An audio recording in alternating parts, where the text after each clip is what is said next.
Hello friend, most welcome है आपके अपने इस educational channel SKS online solution में। आज के इस वीडियो में हम लोग जानने वाले हैं चैप्टर 2 जिसका नाम है उसने कहा था। एक मिनट।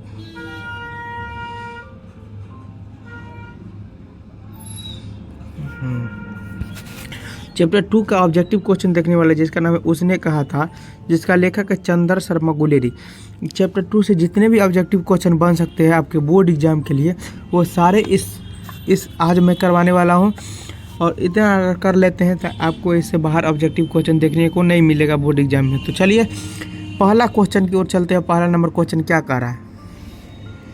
अब देखिए पहला नंबर क्वेश्चन कर रहा है, हिंदी कहानी के विकास में मील के पत्थर कौन सी कहानी मानी जाती है? हिंदी कहानी के विकास में मील का पत्थर कौन सी कहानी मानी जाती है? तो पहला हमारा उसने कहा था पंच परमेश्वर पुस्तक मंगर। तो यहाँ पर ए नंबर ऑप्शन आपका करेक्ट हो जाएगा, उसने कहा था। चलिए दूसरा नंबर क्वेश्चन की ओर चलते हैं। दूसरा नंबर क्वेश्चन यहाँ पर क्या कर रहा है? दूसरा नंबर क्वेश्चन कर रहा है तेरी कुरमाई हो गई किस कहानी से संबंधित है? तेरी कुरमाई हो गई यह किस कहानी से संबंधित है? तो उसने कहा था यहाँ पर आपका बी नंबर ऑप्शन आपका करेक्ट आंसर हो जाएगा।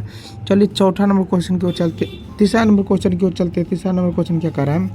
तीसरा नंबर क्वेश्चन का है बिना फेरे घोड़ा बिगड़ता है और बिना लड़े सिपाही, यह पंक्ति किस कहानी में है? बिना फेरे घोड़ा बिगड़ता है और बिना लड़े सिपाही, यह पंक्ति किस कहानी में है? तो यहाँ पर डी नंबर ऑप्शन आपका करेक्ट हो जाएगा, उसने कहा था। डी नंबर ऑप्शन आपका करेक्ट आंसर है, उसने कहा था का यह पंक्ति है। चलिए अगला नंबर क्वेश्चन की ओर चलते हैं। अगला नंबर क्वेश्चन देखिए क्या कह रहा है, बुध का कांटा रचना है। बुध का कांटा कौन सा लेखक की रचना है? तो बुध का कांटा चंदर शर्मा गुलेरी जी की रचना है। चलिए अगला नंबर क्वेश्चन की ओर चलते हैं। पाँच नंबर क्वेश्चन देखिए क्या कर रहा है, चंदर शर्मा गुलेरी किस सदी के प्रमुख लेखक है? चंदर शर्मा जो गुलेरी है वो किस सदी का प्रमुख लेखक है? तो 20वीं सदी का है ये, 20वीं सदी। बोर्ड एग्जाम में ये सब क्वेश्चन बहुत बार पूछा है कि देख सकते हैं यहाँ पर 2019 में ये पूछा भी गया है। चंदर शर्मा गुलेरी 20वीं सदी का प्रमुख लेखक है, इसे याद रखिएगा। चलिए छठा नंबर क्वेश्चन की ओर चलते हैं।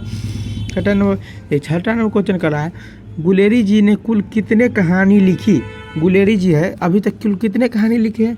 तो 3 कहानी अभी तक गुलेरी जी लिखे हैं। 3 ही कहानी गुलेरी जी अभी तक लिखे हैं। चलिए अगला नंबर 7 नंबर क्वेश्चन हम लोग देख लेते हैं। 7 नंबर क्वेश्चन देखिए कह रहा है, उसने कहा था कहानी का नायक है।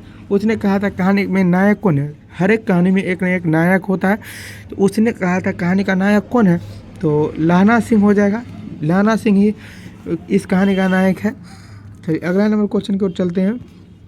8 नंबर क्वेश्चन देखिए क्या कर रहा है, निम्न में से कौन सी रचना गुलेरी जी की नहीं है? गुलेरी जी की कौन सी रचना इसमें नहीं है? तो बुध का सुखमय जीवन, बुध का कांटा, उसने कहा था ये तीनों के तीनों रचना चंदर शर्मा गुलेरी की है। और हारे को हरिनाम, ये डी नंबर वाला गुलेरी जी की रचना नहीं है। हारे का हरिनाम गुलेरी जी की रचना नहीं है, तो डी नंबर ऑप्शन आपका करेक्ट आंसर हो जाएगा। चलिए अगला नंबर क्वेश्चन की ओर चलते हैं। 9 नंबर क्वेश्चन देखिए। 9 नंबर क्वेश्चन क्या करा है, उसने कहा था कहानी के शहर का चित्र, उसने कहा था कहानी में किस शहर का चित्रण हुआ है? तो यहाँ पर अमृत शहर का चित्रण हुआ है। ए नंबर ऑप्शन आपका करेक्ट हो जाएगा।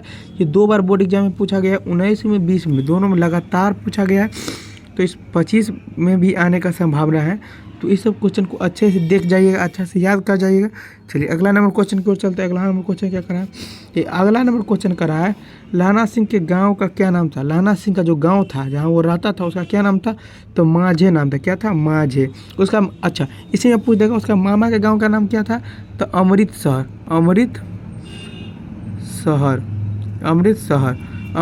नाम था उसका मामा का जहाँ वो रहते थे। और यहाँ लहना सिंह के गांव का नाम क्या था? तो माझे। चलिए अगला नंबर क्वेश्चन की 12 नंबर क्वेश्चन क्या करा है? 12 नंबर क्वेश्चन देखिए कह रहा है, लहना सिंह किस पद पर था? लहना सिंह जो था वो किस पद पर था? तो जमादार के पद पर था। जमादार के पद पर था, यानी सी नंबर ऑप्शन आपका करेक्ट आंसर हो जाएगा। चलिए 13 नंबर क्वेश्चन की ओर चलते। 13 नंबर क्वेश्चन क्या करा है? 13 नंबर क्वेश्चन देखिए क्या करा है, लहना सिंह की मृत्यु किसके गोद में हुई? लहना सिंह की जब मृत्यु जो हुई वो किसके गोद में हुई? तो बिजीरा सिंह के गोद में हुई, बिजीरा सिंह के, यानी बी नंबर ऑप्शन आपका करेक्ट आंसर हो जाएगा। चलिए 14 नंबर क्वेश्चन की ओर चलते हैं। 14 नंबर क्वेश्चन देखिए कह रहा है पलटन का विदूषक कौन था? पलटन का जो विदूषक था वो कौन था? तो बिजीरा सिंह था। चलिए अगला नंबर क्वेश्चन चलते हैं। बिजीरा सिंह ही पलटन का विदूषक था।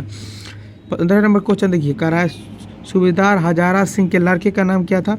सूबेदार हजारा सिंह का जो लड़का था उसका नाम क्या था? तो बोधा सिंह नाम था। ए नंबर ऑप्शन आपका करेक्ट आंसर हो जाएगा। ये सब बोर्ड एग्जाम के लिए बहुत ही इंपॉर्टेंट क्वेश्चन सब, इस सबको अच्छे से याद कर लीजिएगा। चलिए 16 नंबर क्वेश्चन देखिए कह रहा है भारतीय सिपाहियों के किसके साथ संघर्ष हुआ था? भारतीय जो भारत का सिपाही सब था उसको किसके साथ संघर्ष हुआ था? तो जर्मनी के साथ संघर्ष हुआ था। डी नंबर ऑप्शन आपका करेक्ट आंसर हो जाएगा। चलिए अगला नंबर क्वेश्चन 17 नंबर क्वेश्चन देख लेते हैं। 17 नंबर क्वेश्चन देखिए यहाँ कह रहा है जर्मन पलटन को किसने मार गिराया? ये 2020 में भी पूछा गया है, आर्ट्स वाला के लिए पूछा गया था। जर्मन पलटन को किसने मार गिराया? तो यहाँ पर जर्मन पलटन को लाना सिंह ने मार गिराया, यानी सी नंबर ऑप्शन आपका करेक्ट आंसर है।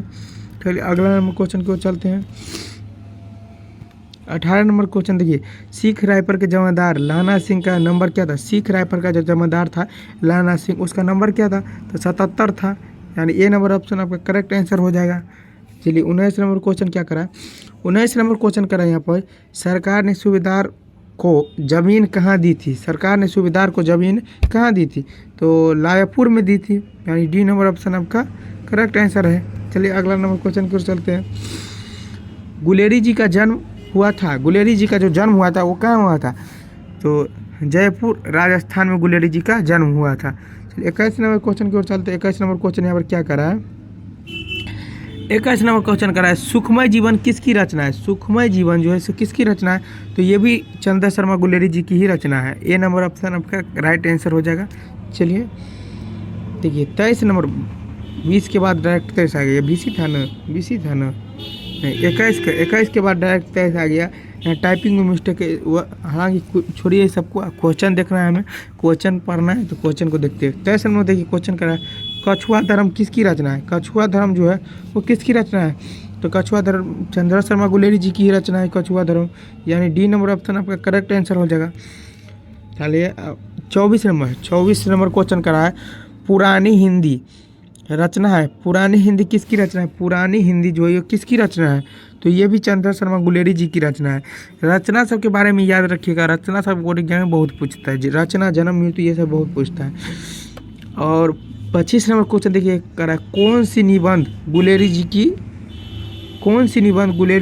रचित नहीं है? कौन सी निबंध गुलेरी जी रचित नहीं है? तब मजदूरी और प्रेम गुलेरी जी द्वारा रचित नहीं है। चलिए 26 नंबर क्वेश्चन कर रहा है कुरमाई का क्या अर्थ होता है? कुरमाई का जो अर्थ है वो क्या होता है? तब मंगनी, कुरमाई का अर्थ होता है मंगनी पूछते हैं ना, जो मुफ्त में कोई चीज़ ले लेते हैं उसे मंगनी कहते हैं। कुरमाई का अर्थ मंगनी होता है, यानी ए नंबर ऑप्शन आपका करेक्ट आंसर हो जाएगा। अगला क्वेश्चन देख ले, बस 26टा ही क्वेश्चन था इस चैप्टर से बनने वाला। जितना भी क्वेश्चन बन सकता था उतना ये इस चैप्टर में बना दिया गया है। तो इसको अगर पढ़ लेते तो इससे बाहर, इस 26 से बाहर बोर्ड एग्जाम में 100% नहीं आने वाला है, 100% नहीं आने वाला है। इस 26टा को अगर तैयार कर लेते, 26टा को पढ़ लेते तो इससे बाहर ऑब्जेक्टिव क्वेश्चन नहीं आने वाला है। वीडियो कैसा लगा ये कमेंट में आप लोग बताइएगा, और इस तरह का वीडियो के लिए हमारे चैनल को सब्सक्राइब कर लीजिए जो आपका परिवार है। और पूरा हिंदी, पूरा English, physics, chemistry, biology, arts का सभी सब्जेक्ट सब पढ़ाए जाएंगे इस चैनल पर। आप लोग चैनल को सब्सक्राइब कर लीजिएगा। तब तक के लिए इतना ही, धन्यवाद, best of luck, thank you.